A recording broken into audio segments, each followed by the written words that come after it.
and frame it. Okay, so you were asking, someone was asking last week, I talked about the values, the value scale, white, black, and 5 shades in between, and how the full saturation colors corresponded more or less to those values. I mean, this isn't exactly right, but the general idea. So when I'm talking about skin tones,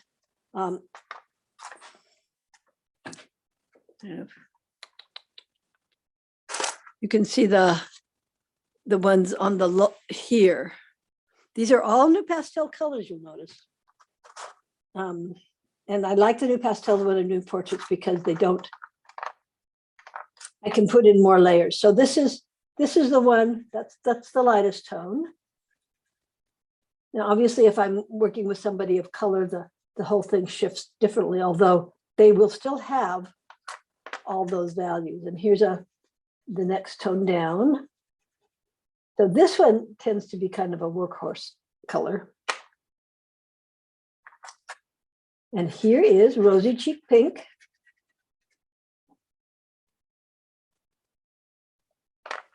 And here is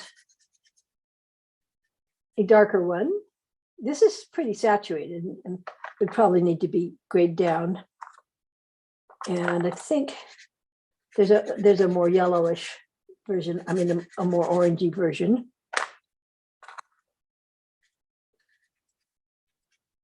This is the color that I like to use when I'm to sketch it in with. It's a darkish and reddish brown. There's a bit redder version of it. I think this is, and there's a yellower version of that. Can everyone see the difference in those colors? Yes. They're about the same value. That one's yellower, that one's redder, more orangey, and that one's redder. Can't see the one on the far left. Oh, right, okay. Yeah. There. Okay. So those would be the skin tones on those, more or less with those same values. Now, when I squint at that, if you squint at them, you'll see that red is standing out, right? That should be down lower. This is darker than that gray. And you can tell when you squint at it. And it always surprises me because it's such a, that bright red always looks like it should be lighter in value. Okay. So let me start working on Abe again. And let me start by restating some lines, because when I'm getting a fresh look at it. Does everyone have their picture of Abe up there? I posted it again on the Facebook so that you could run it. Now, I've got his eyes at about even level, and in the picture they're more slanted. So I have to ask, do I need to lower this eye or raise that one? And I think I'm going to raise this one.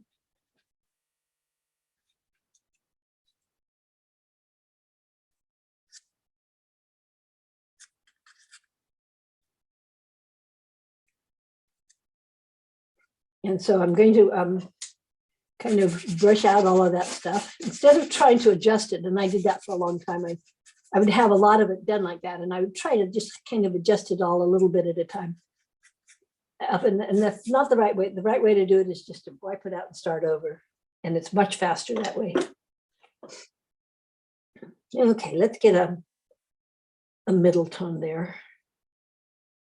Let's get a middle blue. Yeah. Okay, so then there's a very strong shadow that's kind of vaguely rectangular.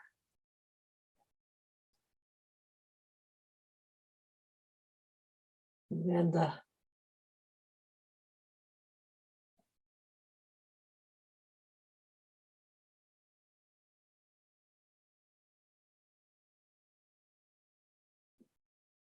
Starting with the dark shapes.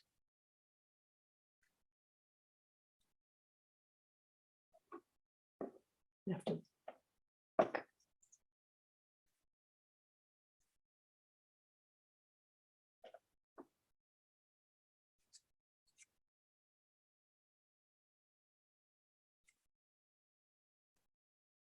I didn't raise it much.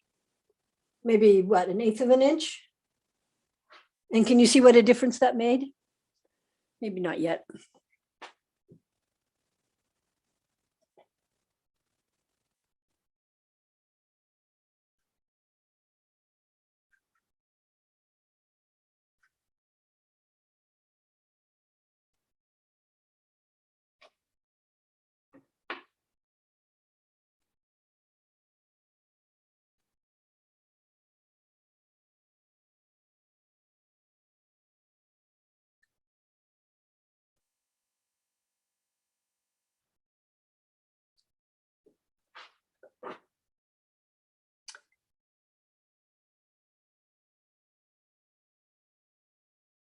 A little bit darker color there.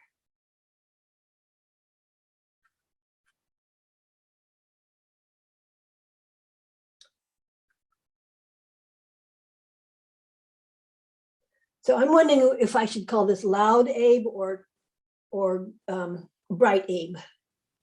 I don't know. I have trouble with the red nose because it makes him look like a heavy drinker to me. Yeah, well, the whole thing needs to be lighter. If you've got the picture of the source material up, you can see this whole area is lighter. I'm working kind of from the top down. Mm-hmm. So yeah, we'll get to that. But you're absolutely right. It's too dark and it's too red. And when working with just the brightest colors, let's get some of that.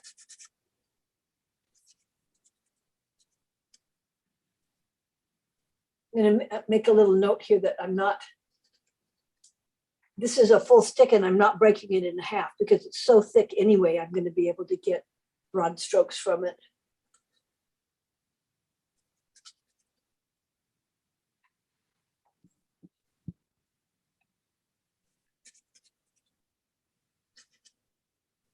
Go to a lighter red.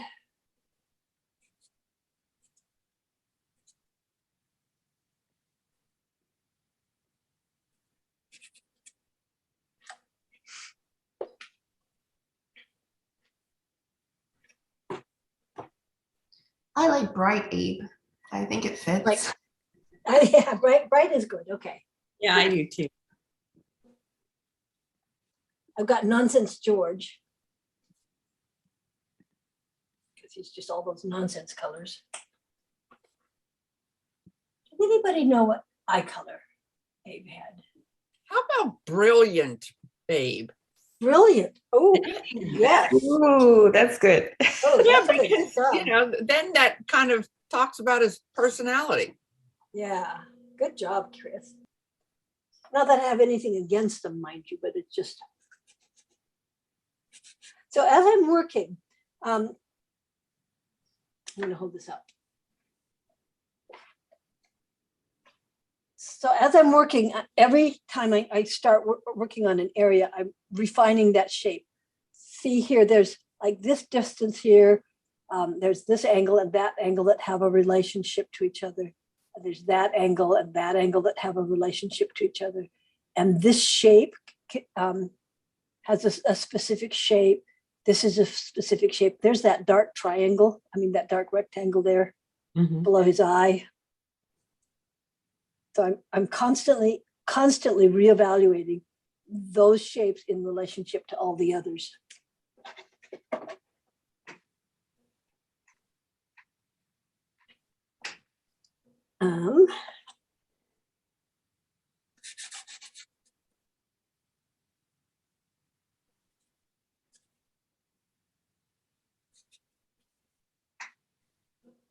I'm thinking that I could get away with using a lighter value yellow because it's the even.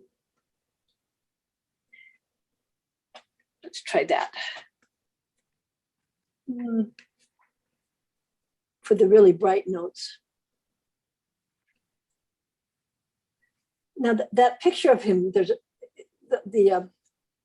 all the lights of this face are very much the same kind of light. So, and I want to get a little more variation in there.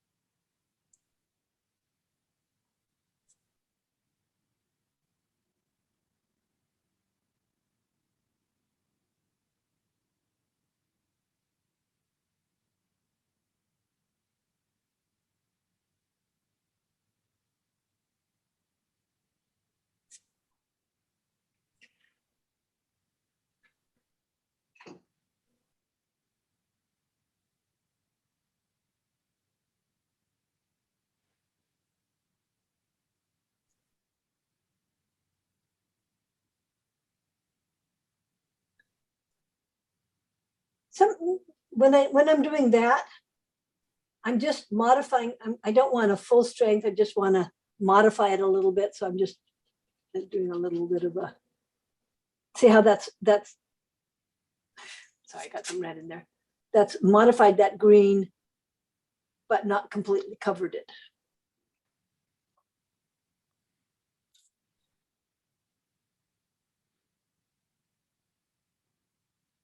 You know, for demos, Zoom is almost better than in person because you can see exactly what you're doing much more up close. Exactly. And I hadn't really focused on that originally in my resistance to Zooming. I should have started this like last year.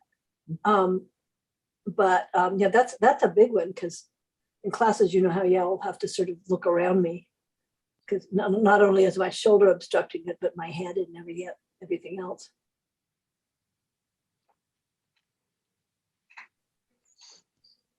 And plus we're recording it, so you can always. So here's a situation where there's this line on the side of his nose. It's not as strong, it's stronger than it needs to be. And I can take the same yellow.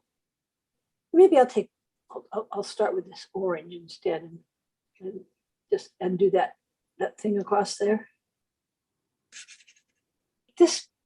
This is a unison, but it has some hard spots in it. Have you ever encountered a pastel that you're working on and then there's this hard thing in it? It's like a little impurity that somehow snuck in and you just have to kind of dig it out with your fingernail.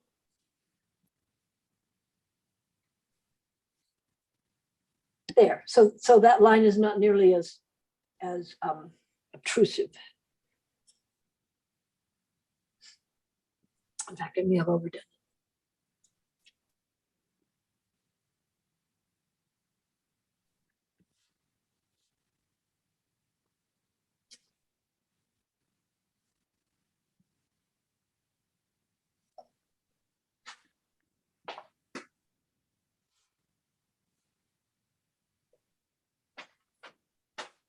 Let's get some green. A little bit of cooler notes in here. Now see, here where I'm adding a yellow green on top of the yellows and oranges, I have to be careful because it's going to make olive. Because it's got all three primaries in there.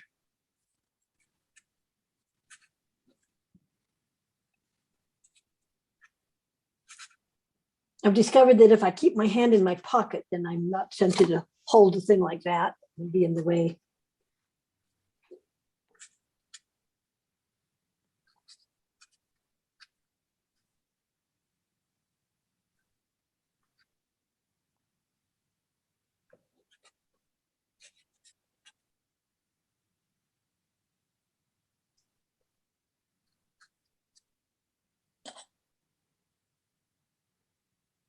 Now, I might need to do some fine tuning on this later, but let me get the rest of it blocked in first.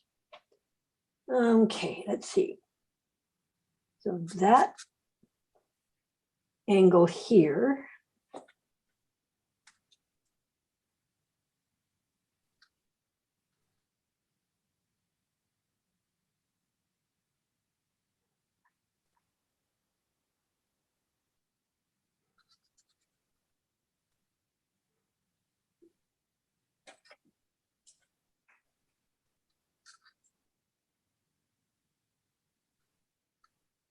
I think that needs to be purples and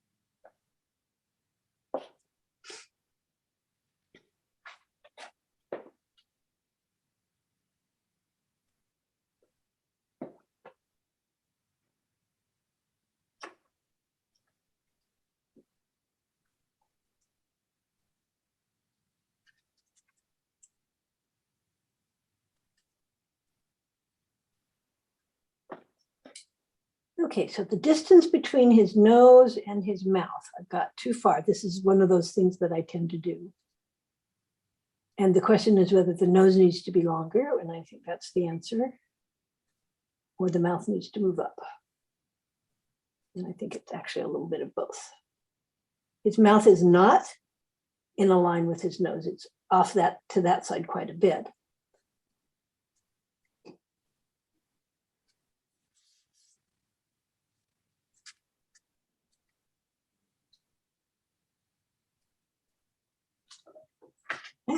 My cat's up on my pastel table. Oh, no, you don't. Big boy. That's one of the downsides of Zooms is your cats get like to photobomb it.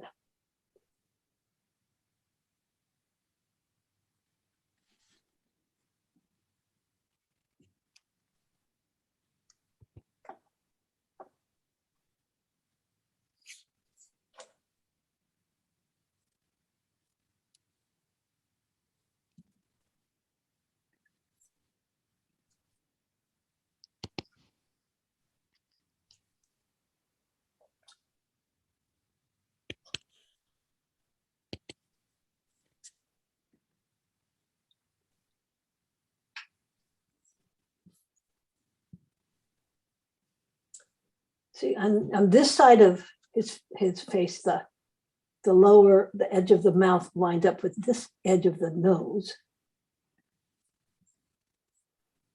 And on this side of his face, the outside of the edge of his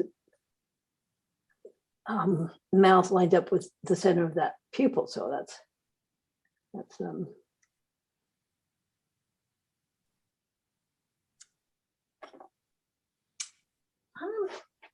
we need some pinks.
I'm gonna have to move his ear over that way.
Get a little intermediate tone in there so that the hairs can show up.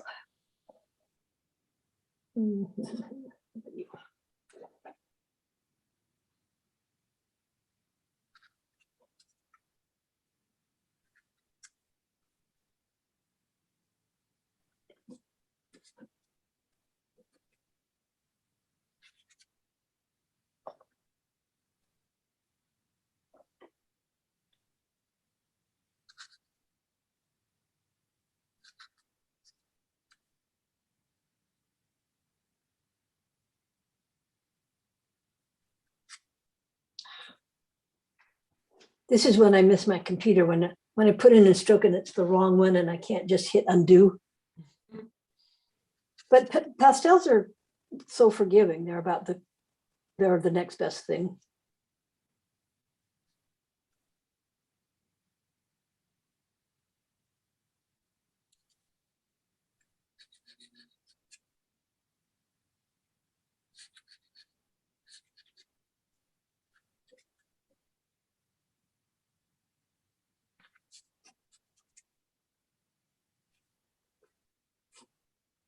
You can see how I'm continuously adjusting the shapes. Looks like Mr. Spock.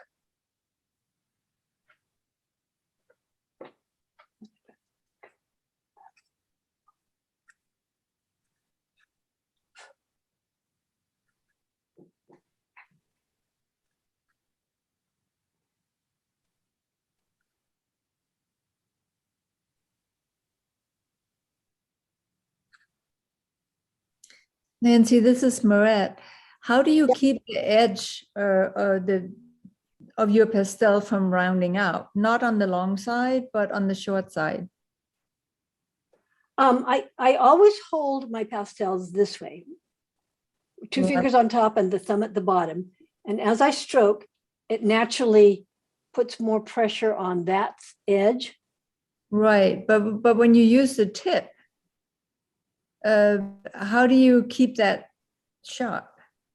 Well, I do it by using the side and it resharpens it, but there's always going to be, and let's see if we can get how close we can get and still see this. There's Okay. always going to be someplace that there's going to be a little, Okay, so you keep on twisting it. yeah, until I find a. Okay. Now you can actually sharpen it if you're concerned, but I'm far too lazy, or maybe in far too much of a hurry to do that. Okay. I almost never sharpen them. Come back here.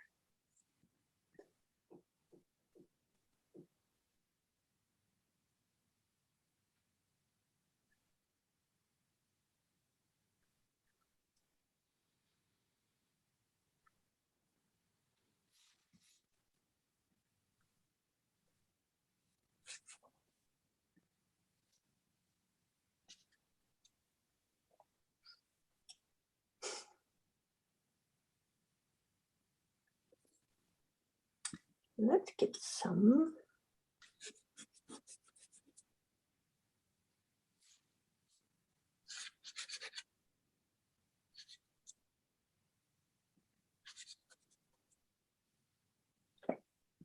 Some lighter colors in there.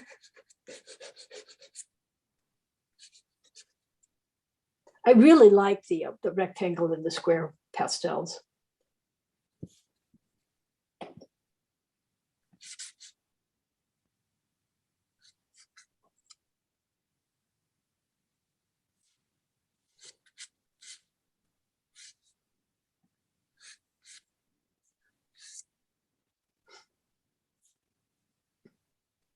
I've completely reconfigured this side here, so let's get rid of some of that ear.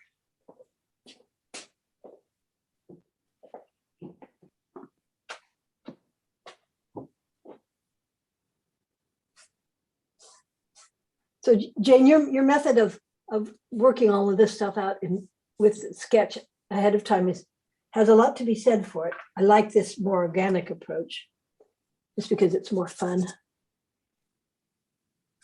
I could do it your way. If I could do what you're doing, I'd be doing it now.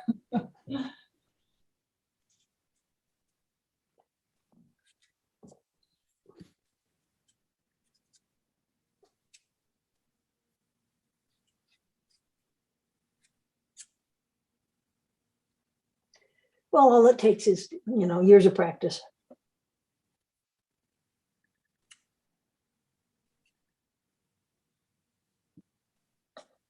And it's interesting to watch how my approach has changed over the years. Because I used to always just start with the left eye and completely detail it in. And then I'd move over to the right eye and completely detail that in, and then expand around those. And partly I did that because, remember, I was working in public and I had to get something up there for them to relate to right away. And so I did it that way. But the problem with that is that if something is off by a fraction of an inch, there's no recovery.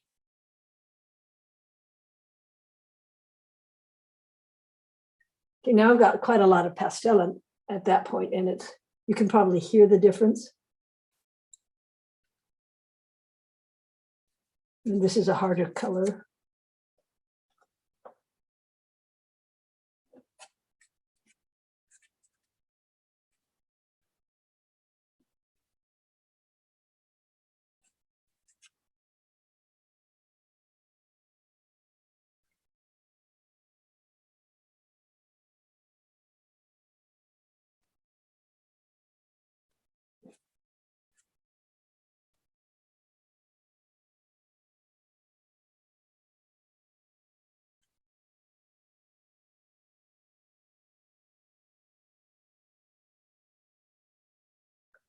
And this one has a little hard spot on one side, and I keep getting that side. So you can see how I keep turning it.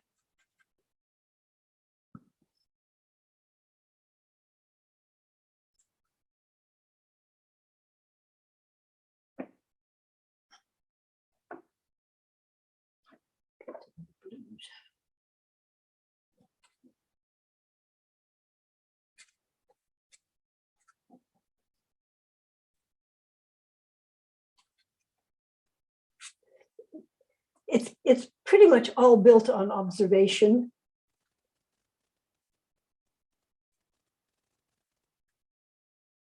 That's a good color.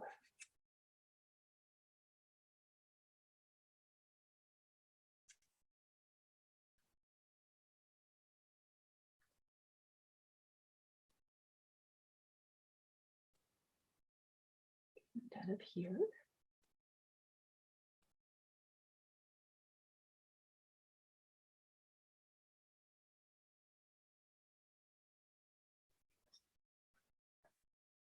And I do kind of jump around, and that's probably just if I see something, I have to deal with it right away because I probably will forget it.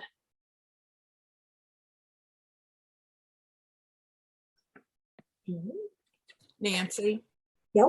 will you check the line on the far side of his face from the eye socket to the protrusion of his cheek? It looks like it should be longer and straighter. Do you see that?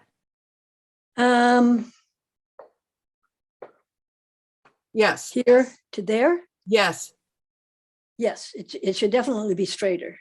You can. Should it be longer? Because the section below it looks shorter. See the way that angle comes in? Yeah, let's start by getting the straight, because I think that's fairly Because critical. the last couple of minutes that you were working, those adjustments that you made all the difference in the world. It's unbelievable. With portraits, it's like that, just the tiniest little thing. I know. I'm That's thinking wild. that, now did I carve off too much of that? I don't think so. I'm thinking maybe it needs to come out a little bit. Maybe this part needs to come out if I can find an edge. Because that's an amazing angle here. Yeah.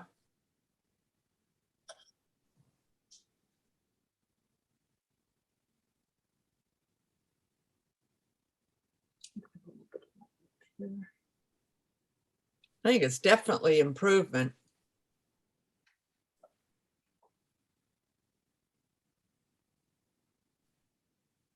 Yes.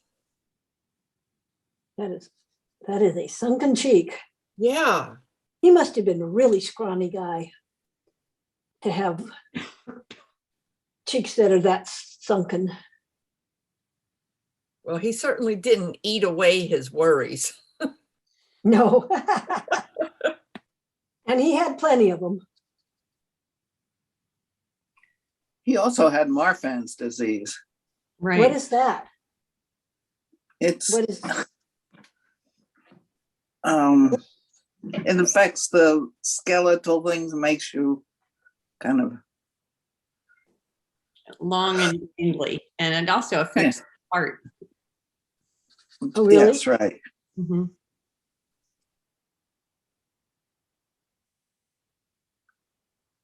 Okay, we need to get, Portrait with that value chart next to it is like a whole lesson in itself. well, yeah, and that's it's a theme I keep coming back to over and over and over again because it's so hard for people to really get. Yeah, I hope you'll take a picture of the whole thing when you're done and upload it to the classroom because I'd like to have. Oh, you bet. I'll upload it to everything. Okay.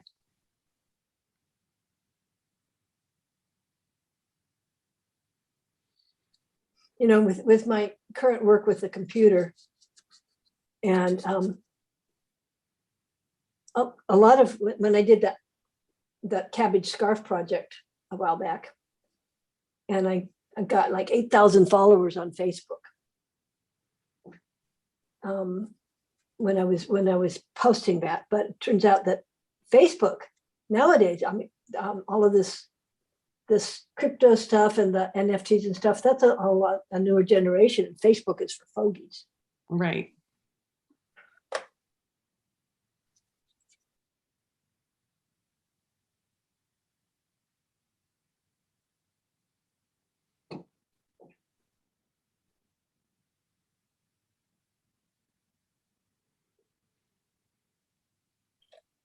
But I'm a fogey, so that's okay.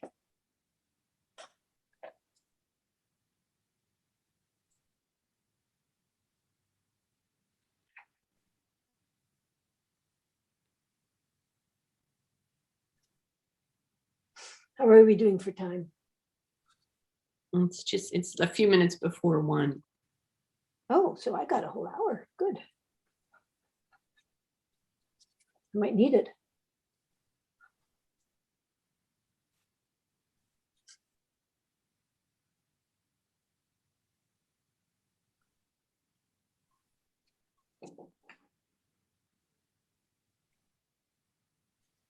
Keep making the ear bigger and bigger. He was kind of famous for that, wasn't he?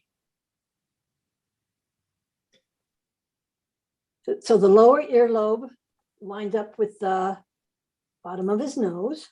Oops, I just shortened his nose.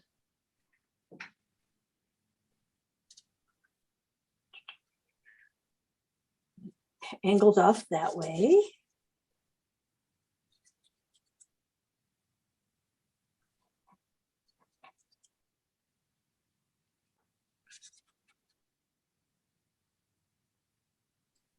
Brilliant, Abe. I like it.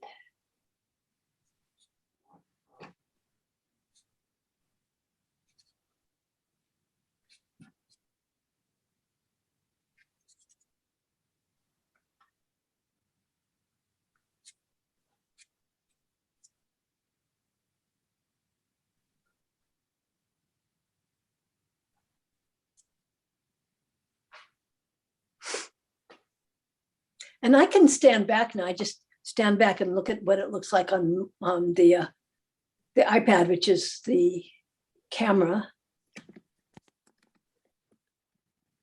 And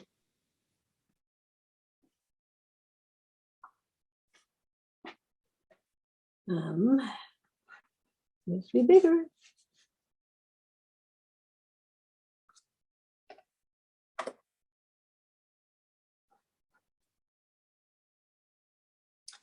Need to get some intermediate. Oops.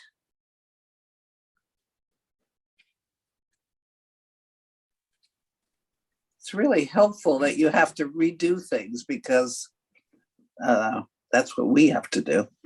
Well, and that's what we like about pastels is that you can.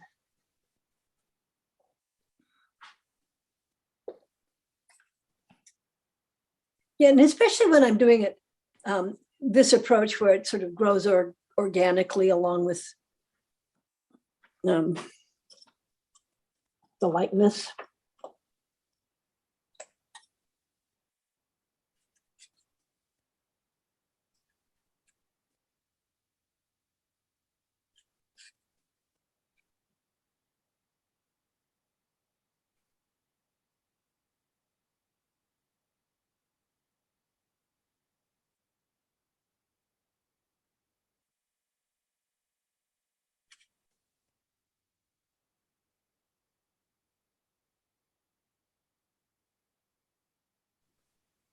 Did you just start this last week or was it the week before? Last week.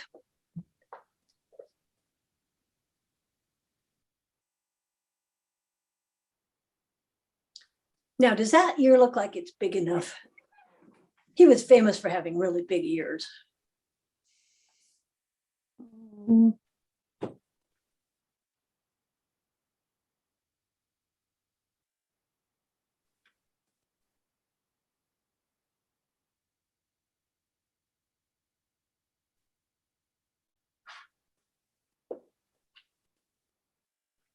He's looking more like Mr. Spock now.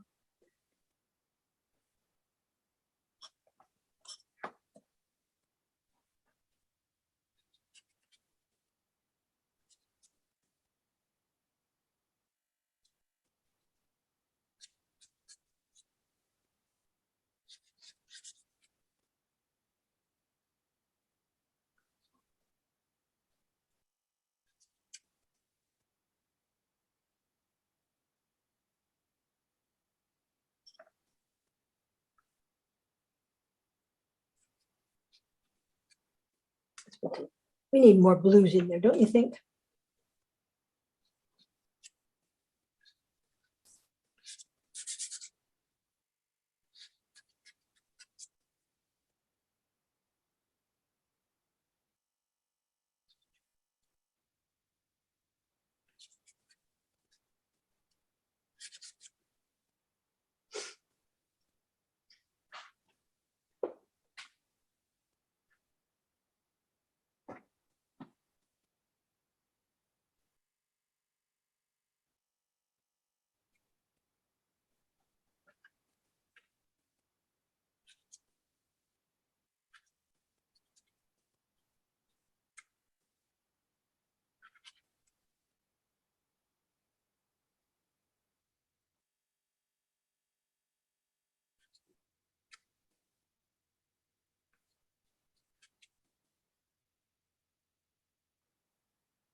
Oh boy, somebody needs to oil their chair.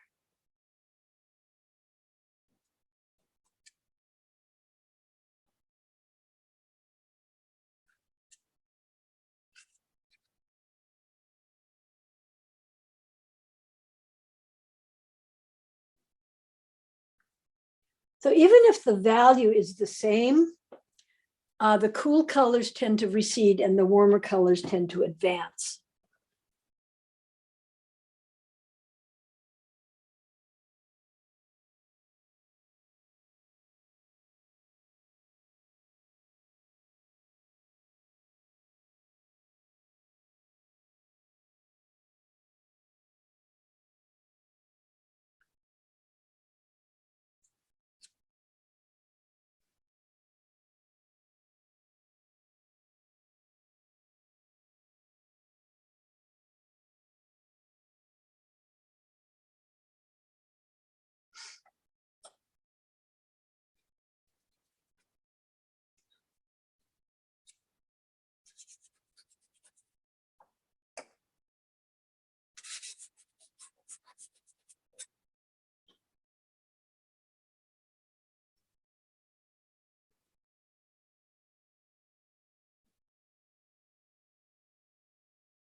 No, that. This looks like it's too far in here. This dimension. I think.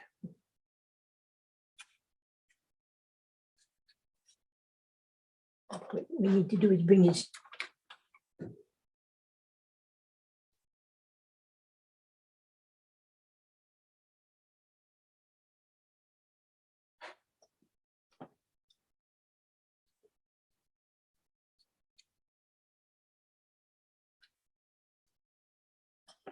Okay.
So at this stage where it's a lot of fine tuning, I'm sorry I'm not talking much, but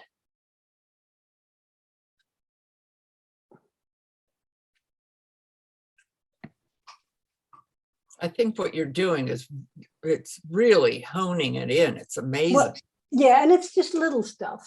I know, but that little stuff makes all the difference in the world. Yeah, especially in portraiture.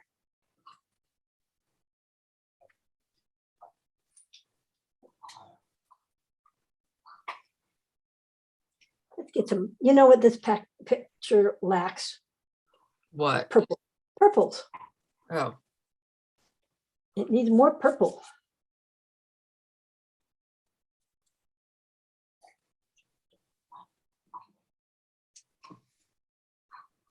Maybe we can get some in here.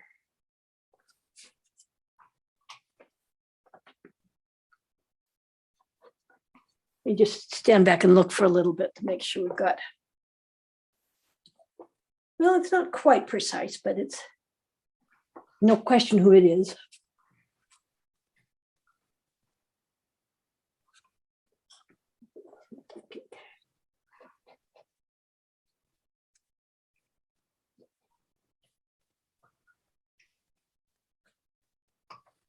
Nancy, what brand is that you're holding right now? This is a Grumbacher. Oh, okay, a square set. Yeah, and well, yeah, these are really old. I don't think they even make them anymore. Okay. And the original ones were all square like this, and I just love them. This is the kind that I started with, and it's got a wider side and a narrower side on the square.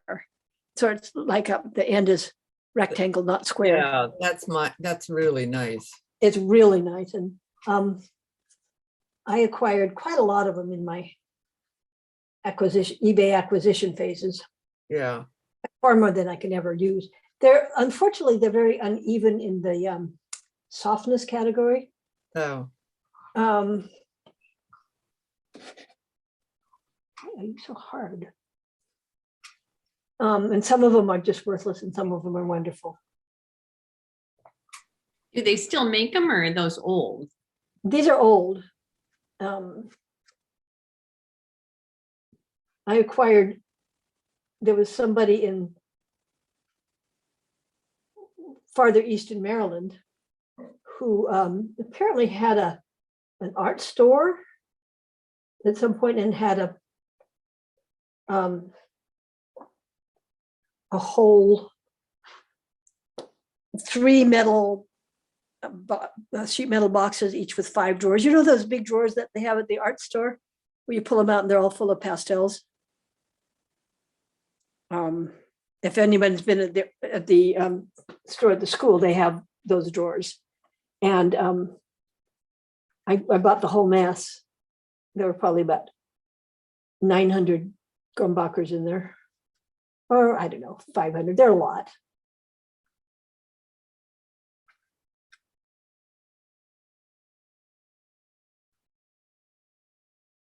Do they So- still make them, Nancy? No, they don't still make them. Another company bought them, and interestingly, over the years, because I've been doing this now for 50 years, the companies like buy out each other, and like the new pastels have been under several different company names. They even have a German set.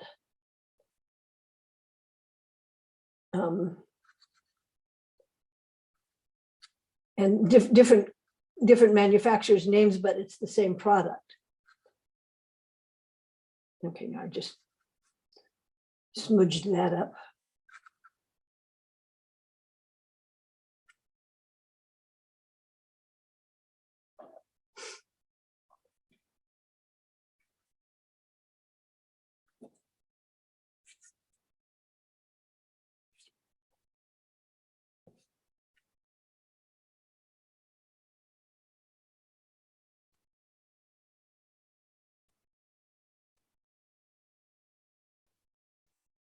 And even when I'm doing a landscape, the first parts are very fast and easy.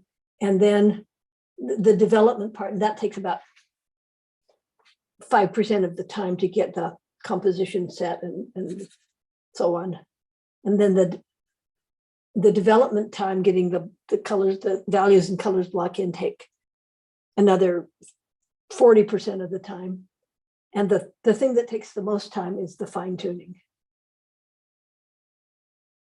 And I often overdo that.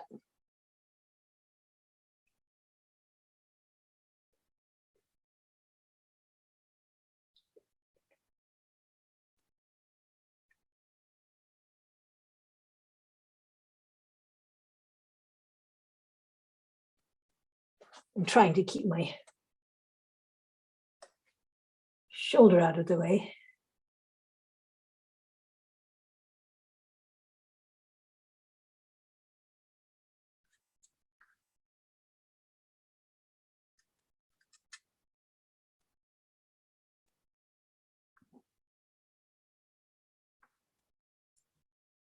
Is it just me or is it a little bit out of focus for others?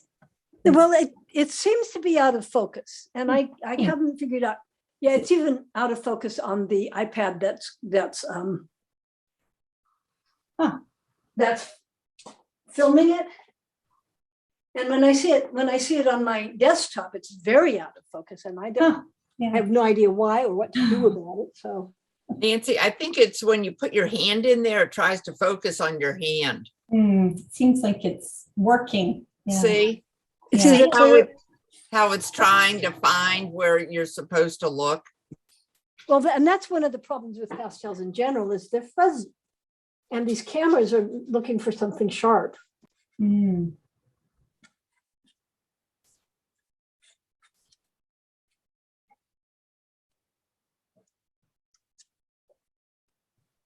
Little bits of hair. You know, that reminds, one of my teachers puts a Post-it on his drawing. Maybe that's why he does it. He just puts a Post-it. Now Yeah, that's a thought. Let me try that. might work, might help. Yeah. That would definitely be worth it.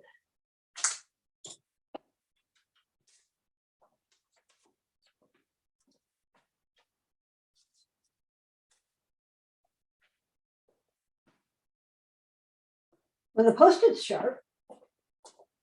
But not on my desktop. It's still fuzzy. Yeah, it's still a little fuzzy. I don't know.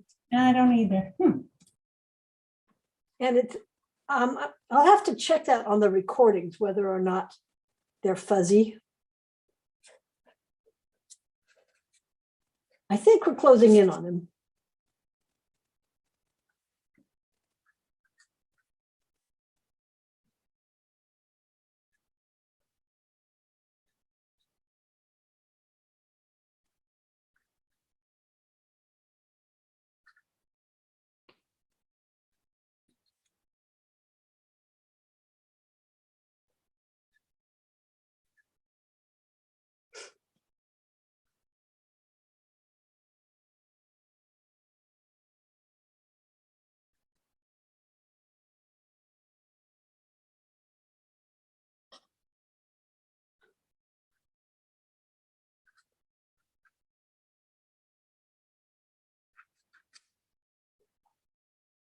Now, see, I used the darkest thing I had there, and it didn't need to be that dark.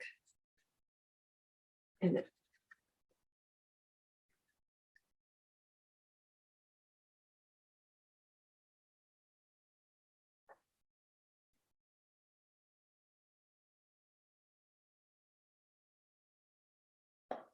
in fact, I'm going to use black right there a little bit.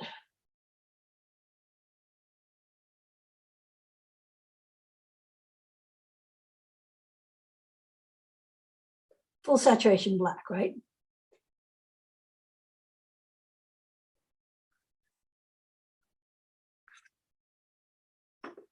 Okay, where was I? Let's get some.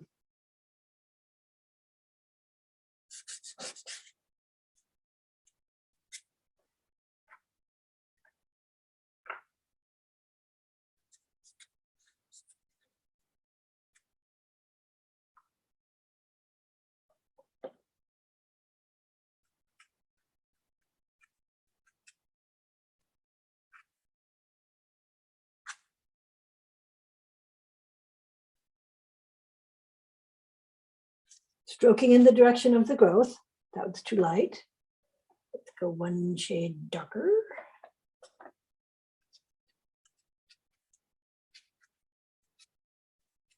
I'm working my way up the value scale.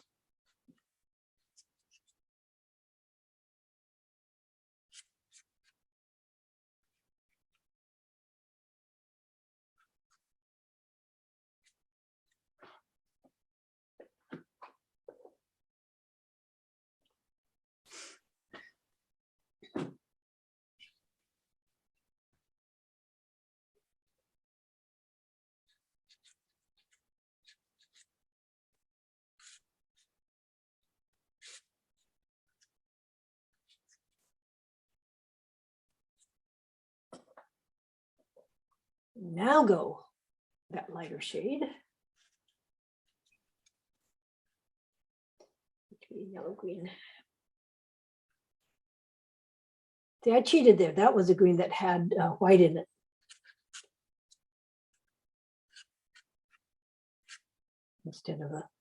Instead of lightening it, I think I mentioned you could lighten colors by adding whites, or you can lighten them by adding yellow and moving around the color scale up to yellow.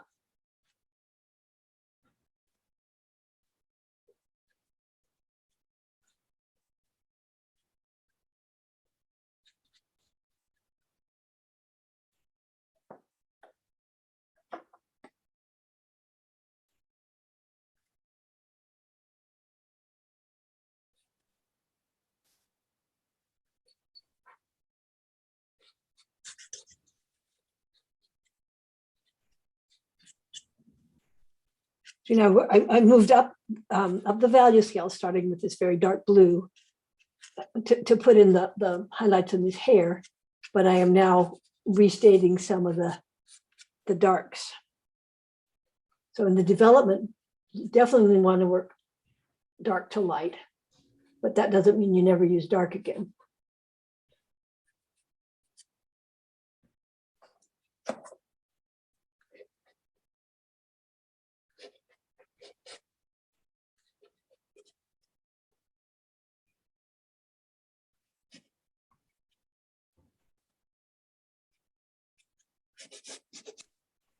Nancy, do you ever work with desk lights or some kind of special lighting once it gets dark outside? I find it, kind of hard to fine tune, especially once it gets dark outside. I do have a big color balance, sort of a fluorescent-y thing that I have strapped onto my easel.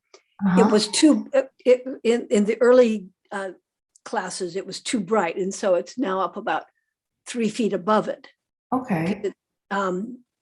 But generally the lighting, I don't worry as much about the lighting as many artists do. Mhm. That whole north light thing, I think is a problem because it's always cool. Mhm. But lighting, I kind of feel that they need to be done in the kind of lighting that they're going to be viewed. And I used to do some with a really good light, like at the malls, I have two big floodlights. Mhm. But if your lighting is too good on your work, then Mhm. when it's in normal lighting, it's going to be too dark. Okay. Yeah. So as long as the value relationships are right, Mhm. that's what counts, not the specific. Okay. And your current light that's like 3 foot above, is it kind of ambient or is it kind of, Well, sort of I facing? have a warm ceiling light on, Mhm. and I also have an up-facing cooler light off to the left. Oh, okay. And hang on, let me. This will be a good chance for me to get away from him for a second because it always makes a big difference. Let me.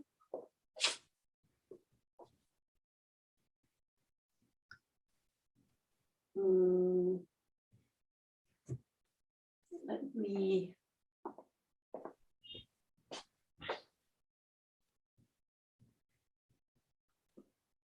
I'm going to remove that spotlight for a minute and go back to. Where am I? That one.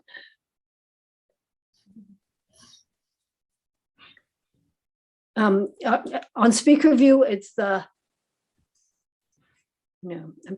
Anyway, can you see me gesticulating over here? Yep.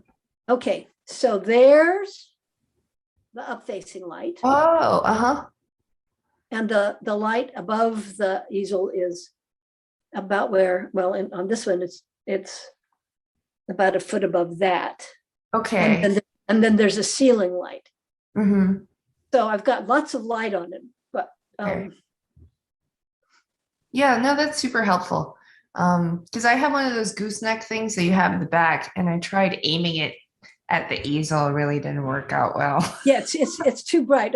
If you have two of them aimed Mhm. at it, but at a distance, so they Right. cancel each other out. Yeah, but I don't really worry about that so much because, as I said, it has to be viewed in normal light at some point. Right. I think it might just be my eyesight. I was just like having to squint a lot to see the values. And I am at that point where I, have a lot of, I need new glasses. Well, But thank you. squinting is exactly what you need to do Yeah. because that's what brings the values out. The Right. reason is that when you squint, it reduces the amount of light that gets into your eye.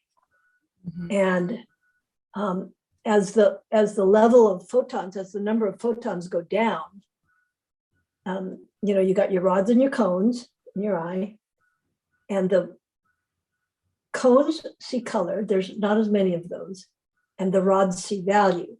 So and the cones need more photons to fire than the rods do. So the less photons that are getting in there, the more the cones take over. Right.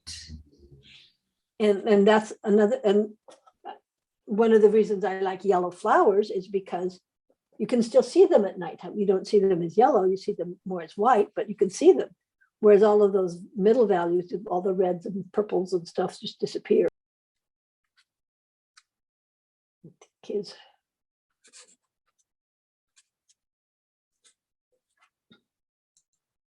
Nancy, when you're doing this, are you always thinking about temperature and what you are deliberately trying to bring forward or push back, whether something's in shadow or not? And are there other things that you do with temperature or that? The temperature thing is rarely on my mind. And there again, if you're looking at people's, especially like you're thinking about skin tones, Yes. The temperature that you see is so dependent on the light source. So if it's a incandescent light, it's going to be warmer, and if it's a fluorescent light, it's going to be cooler. And the LED lights that are now coming on can come in any number of color temperatures. And so it's not the color temperature so much as the relative value that's the most important thing. So this, I find when I do these nonsense color ones, it just looks like a normal person in weird lighting. It tends to be the effect. Yeah. But I mentioned a little earlier, warmer colors tend to look like they're coming forward, and cooler colors tend to look like they're receding. But that is a secondary thing. It's much more important to get the value right.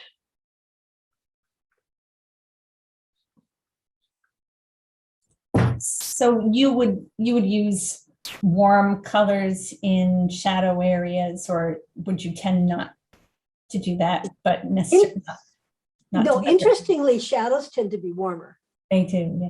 Yeah, and the highlights tend to be cooler.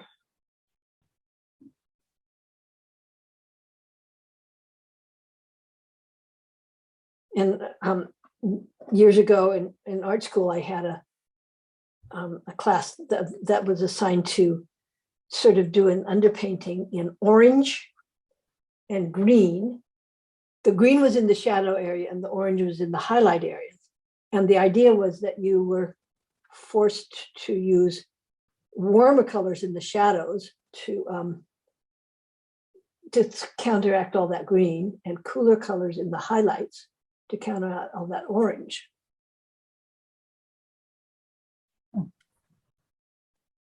Did that make any sense? Yeah, that made sense. Did it work? Yeah, it was amazing. And a lot of times I will use a gray for that top highlight that's right here. This is often the highest value in the picture, right? Mm-hmm. And a lot of times I will use a cool gray for that. There are warmer colors underneath, so it modifies it, but it works really well. So it sounds like, particularly when starting out, temperature is not something to worry too much about. Value. Yeah, no, don't worry about it. Okay. You can, and the temperature is easy to adjust. The thing to worry about is the value. And you'll probably get sick of me saying that. Can't hear it enough. That's for sure.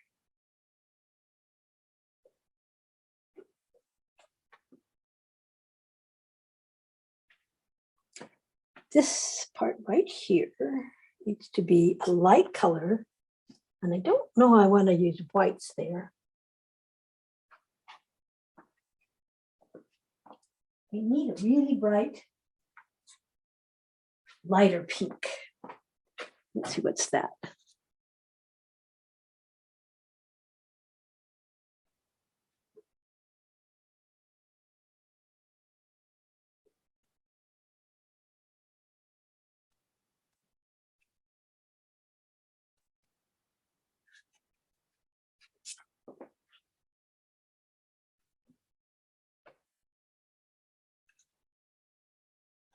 Okay, let's see if we can get this a little bit more established down here.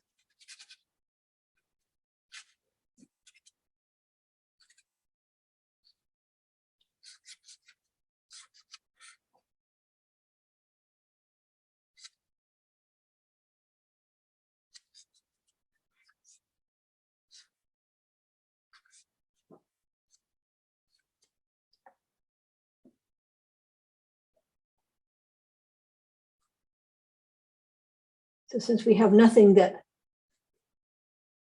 is anywhere near the value of lights, those pale grays and whites, except yellow, then of course this has to be yellow. Now see, I'm just working from assumption rather than paying attention here. So this is a do as I say, not as I do. I have a bunch of those.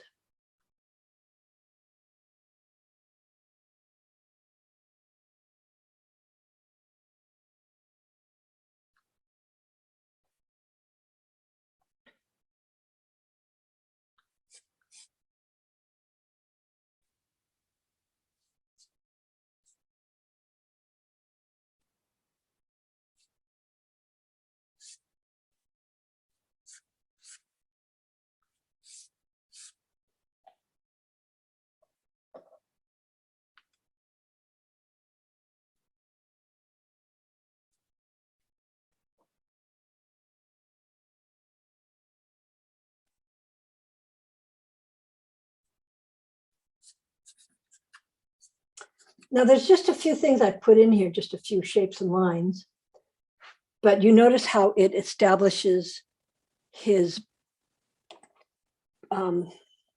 body pose.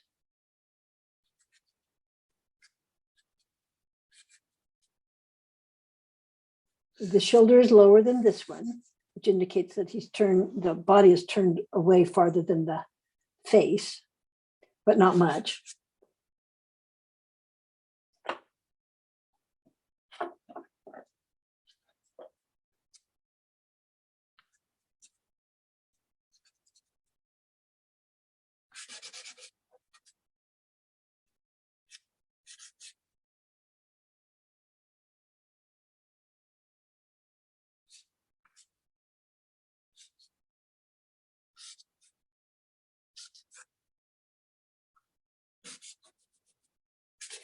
They're using the negative shapes is a very handy tool for getting proportions right in relationships, but there aren't that many in portraiture. But this one right here and this one right here are often very good ones to pay attention to.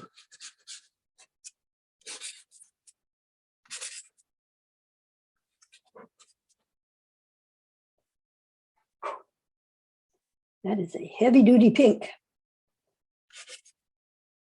We need to get some of that in his face.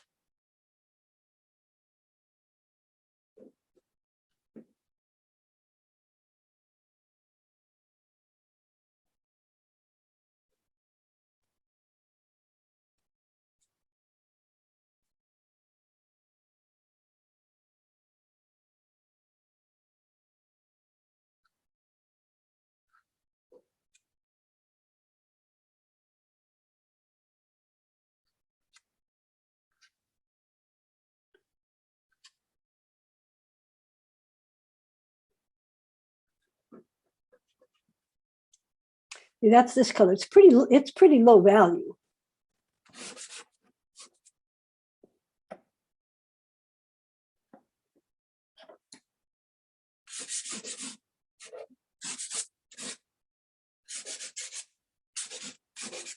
Oh, doesn't that make a nice purple? Ooh, there's a good combo to show the primary colors at work. Yeah, good purple.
Okay, let's get some darks in here.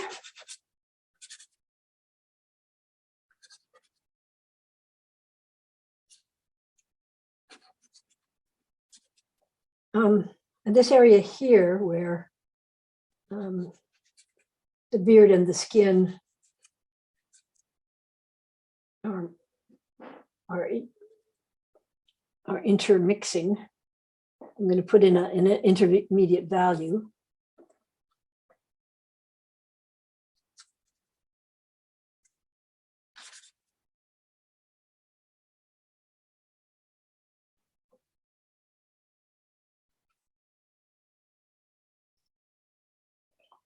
Smudge it around a little bit because then I'm going to go in with my dark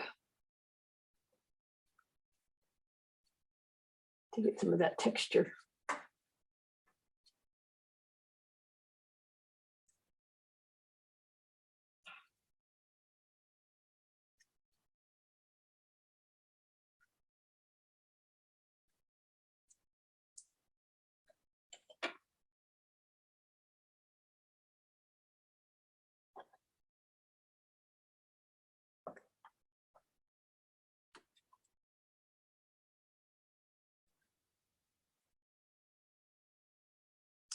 I went up too high there because I wasn't looking.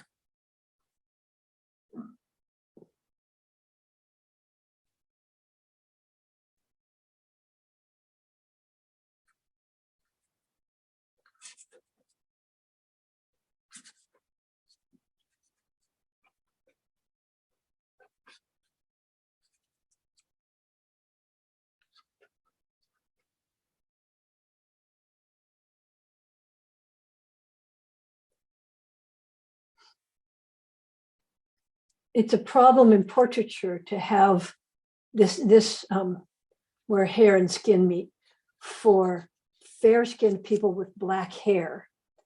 Because if you mix black and skin tones together, they tend to make kind of a sickly olive. So you have to put in an intermediate thing in between, something that the black can go into and that the skin can go into without losing their identities. And that's also a problem if you have a red shape next to a white shape, because if they mix it all, you're going to get pink, and usually you don't want pink. So you have to put in a gray in between so that the red can go into the gray and the white can go into the gray, and they can coexist peacefully along the side.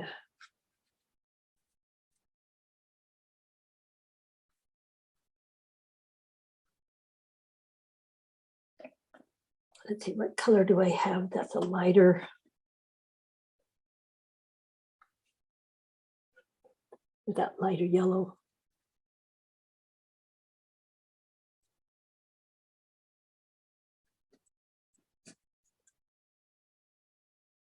There.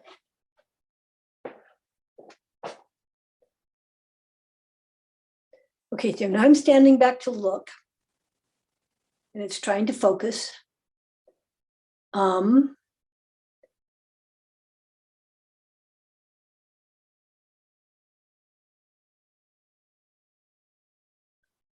see a couple places that are too bright.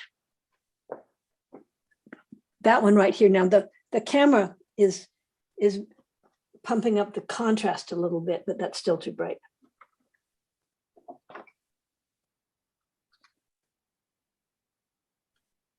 Maybe there.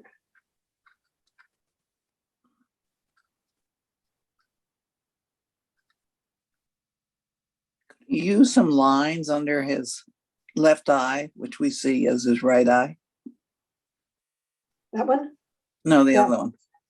Yeah, you're right. It needs some darker lines. And I'm going to use, oh, I hate that. Did you hear that? Yep. I dropped one of my pastels and of course it broke. Oh, I hate And only that. saw one piece of it. Oh, well. And usually Usually just when I get them to a nice size and a nice point on the end, that's usually when they drop. So anyway, I was going to start by putting in some darker color.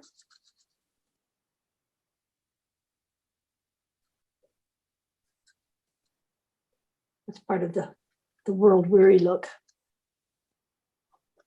And it doesn't need to be much darker than that. Let's try some purple on top.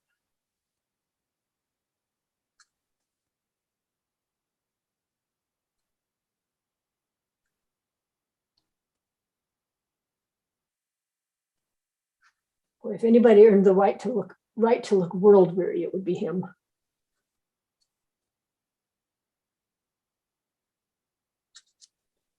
And then go back in with a lighter color. What if this one is?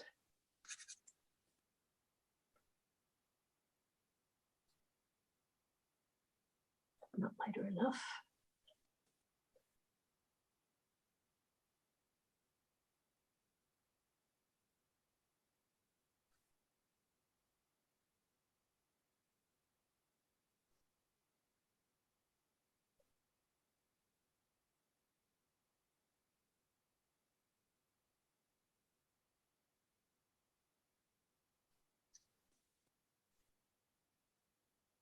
There's using that hatching stroke again to just modify it a little.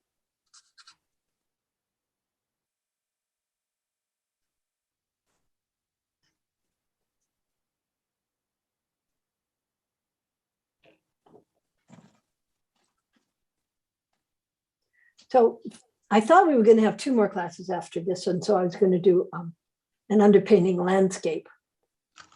But we're only going to get 1 class after this. And so I could do winter trees maybe, or a landscape without the underpainting.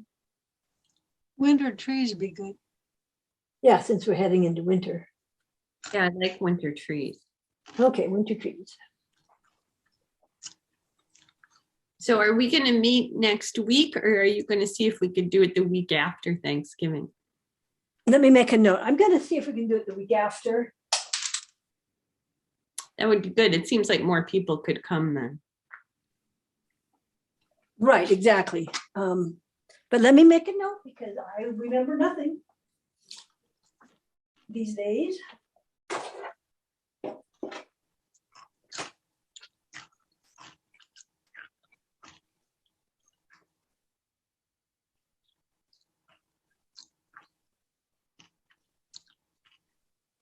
Thank you for reminding me.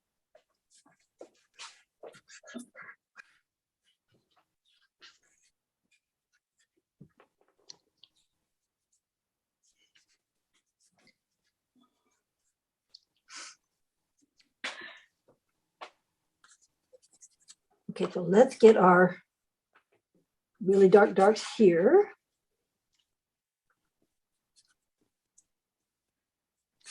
Nancy, if you were doing a normal portrait, normal colors, whatever, would you be doing it exactly the same way with the Yes. different values? Only Exactly it would be the different colors. same.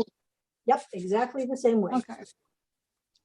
Block, so I give myself a loose Yeah. sketch, and then I block in the values. And then I start working from dark to light. I start refining the shapes as I go. And when I get the general overall shape about right, then I can start working in each area. I kind of went straight to the working in each area here for demo purposes, but yeah, it's interesting because people, say, well, how do you do dogs and how do you do airplanes and how do you do this and that and the other? And it's all the same. It's all just shapes and values and colors.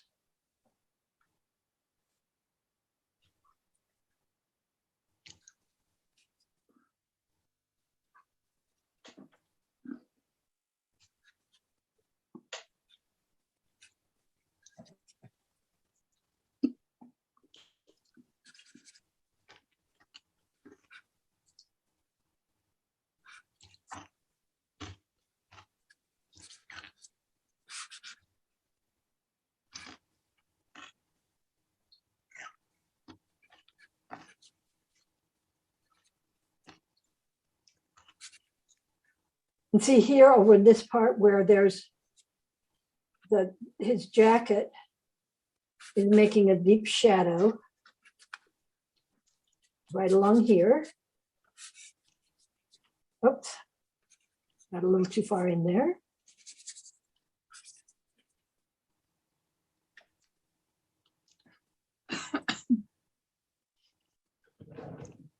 Because I think that curve there is pretty, is a pretty important one.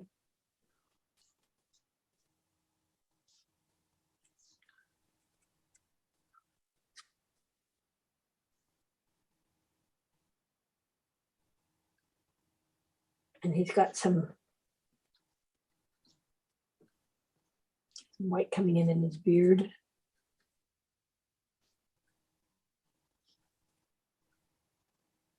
I have a cloth in my hand that I'm cleaning some of these lighter pastels with so that they're not depositing colors where we don't want them.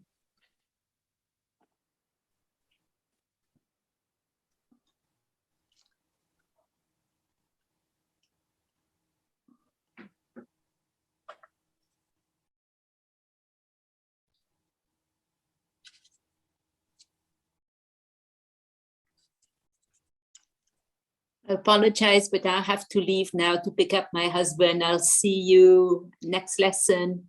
Okay, I will post a finished Okay. picture on the classroom as soon as I get it done. Thank you. Bye. Okay, you're welcome. See you next week. See you. Bye. Bye. Bye.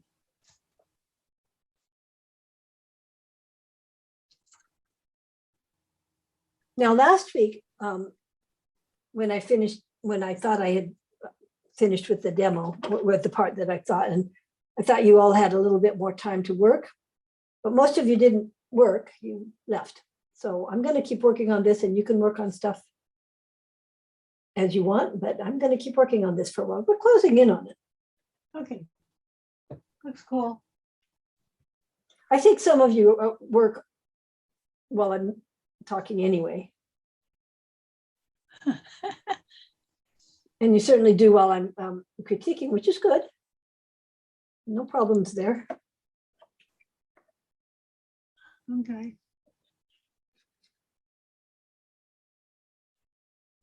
Nancy, your winter classes are up. I'm so excited you're doing it online again. Yeah, yep, at least one more semester. You know, Yeah. it's worked out a lot better than I thought it would in terms of the class itself, Mhm. because everybody sees more what I'm seeing. So I'm gonna, and maybe I will always have a Zoom class after this anyway. Ooh, I will cross my fingers for that. I really liked seeing the critiques on Zoom. It's like so much easier to Yeah, see. yeah, and I can zoom in on, I can get close-ups of stuff and point at Yeah. things. So I'm impressed by how much that it has advantages as well as disadvantages. Mm-hmm.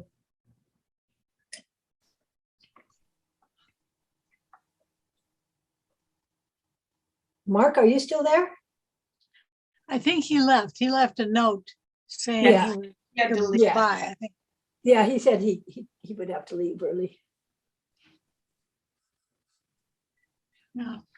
because he was one of the students who said, "Oh, I'm zoomed out. I'm only going to do a in-person class." Right. Well, he's doing all that teaching on Zoom. I mean, Yeah, exactly. yeah, I teach on Exactly. Zoom too, so it is a lot of time on Zoom. It is. Yeah. I don't think it will ever not be part of our life again. I, Except, do you think maybe you'll have a in-person class in the spring? I hope so. I really miss them. So I'm hoping for Right. one in the spring. I miss that. I like that. Me too.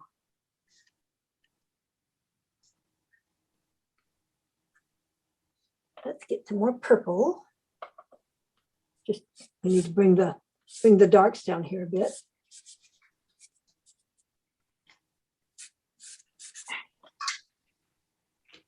if I have any good dark greens here. He's really looking very pretty. And it's very colorful. Yes. And I'll need to tighten the expression up a little bit because he is looking a little more happy than he would normally be. Oh, that's too bad. Oh, well. All right. And he looks like a little bit haggard in that photograph or in the photograph, which is only fair. I mean, the weight of the world on his shoulders.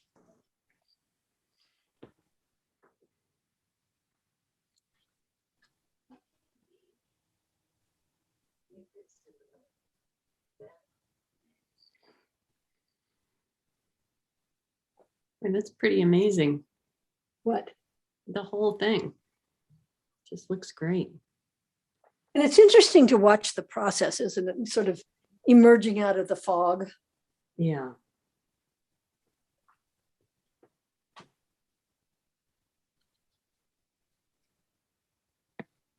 Nancy, there's one spot my eye keeps going to. And Okay. if you look at the crease from his nose to his mouth, That yes, one or that one? That one. no, yes, and you're That- pointing right on top of it. It looks like I know from the photograph, there's a crease in his cheek there, the bottom corner, but it almost looks like there's a red cross there. You see the red X? Down, Yeah. there. No, There. no, up, right there. Huh. Do you see it? It's almost overlapping the dark crease. Isn't that where he like has a mole or something? Yeah, he had the big mole here. Is it right there? Yeah. Yes.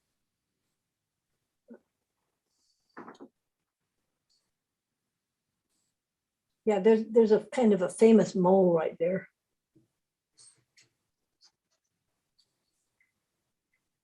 It's a very interesting shape there. Yeah, it is. Did that take care of it?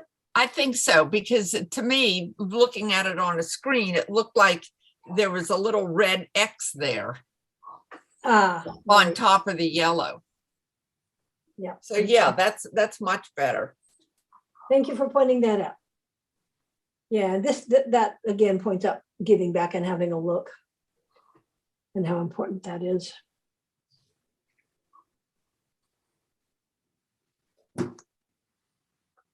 I just can't get over how many times you keep going back to the same places and make minute little changes. Tiny little changes, yeah. I it makes so- know it. Sometimes we can't even really see what you did. Right, but you see the difference. Yeah, it's an interesting process. Like right now, this is too contrasty right there. Uh-huh. So I'm gonna knock the red part down a little bit. And I've lost the yellow a little bit. There's a little tiny bit of edge lighting right there.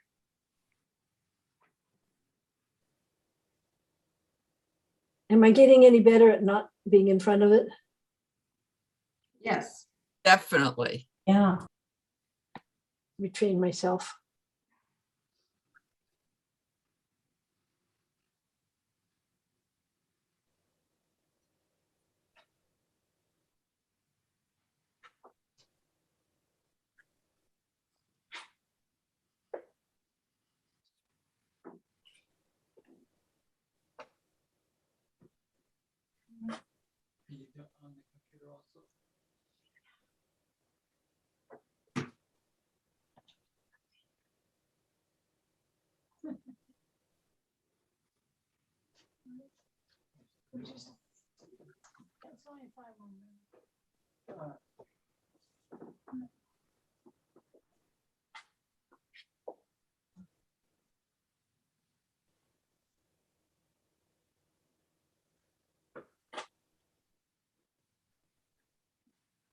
And what I'm doing is I look at the picture and squint at it, and then I look at the painting and squint at it, and the difference is kind of, I'm comparing the two.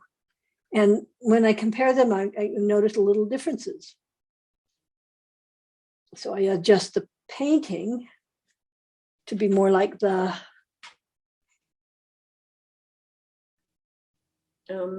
photograph.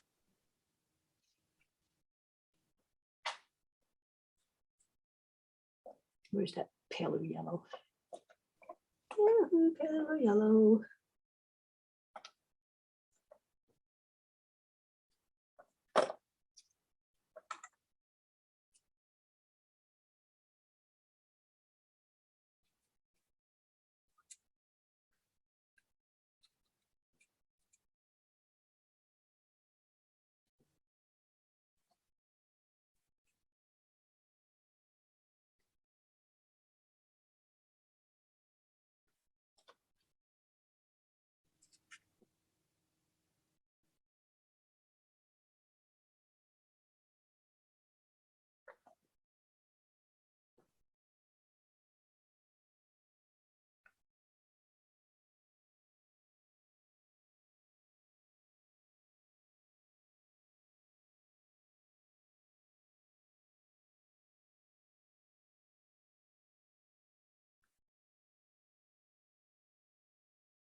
Too light, I mean, too much contrast, right?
When I would start a mall show,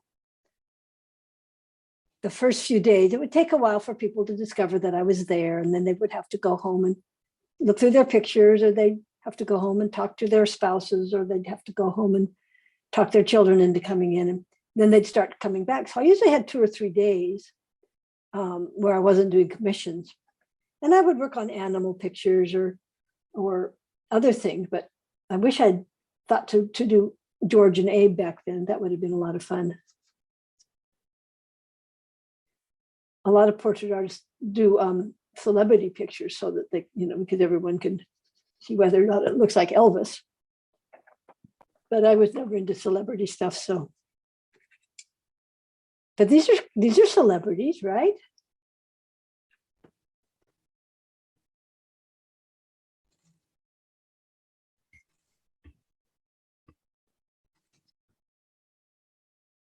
So when I've talked a little bit of in regards to portraits about pulling back on the contrast, and that's kind of what I'm doing. Instead of accentuating the contrast in places, you pull back a little bit.